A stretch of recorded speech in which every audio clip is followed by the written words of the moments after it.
You won't believe this Reddit horror story.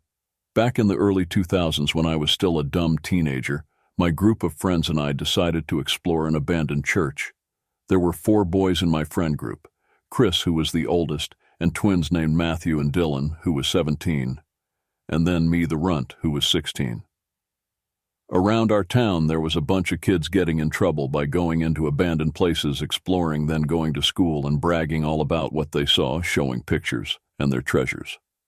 Chris loved the idea of it and bragging about it.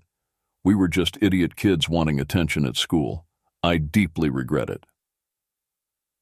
One day after school, Chris told us about this abandoned church a few neighborhoods away that had been abandoned for some time, and it was a perfect place to explore.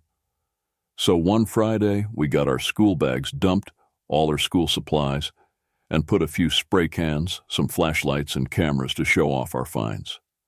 We told our parents that we were staying at each other's houses so they wouldn't suspect anything.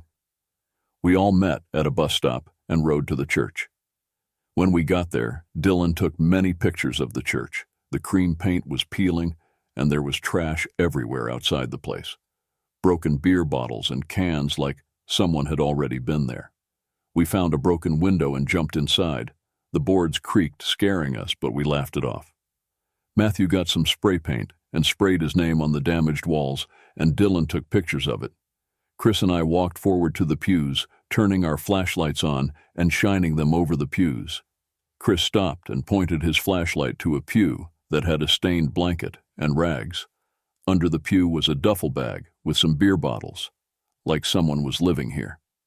All of a sudden, we hear footsteps from one of the rooms next to us. We all froze, and the footsteps got louder and heavier, like someone starting to run.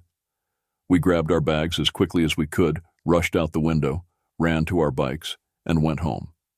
We were too scared to ever talk about it again.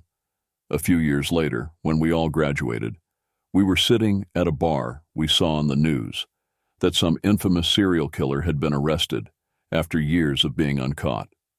The life drained out of us as we recognized the location where they found him. The abandoned church that we explored years ago had been his home for the last 10 years, hiding out to evade capture. We all escaped death that day.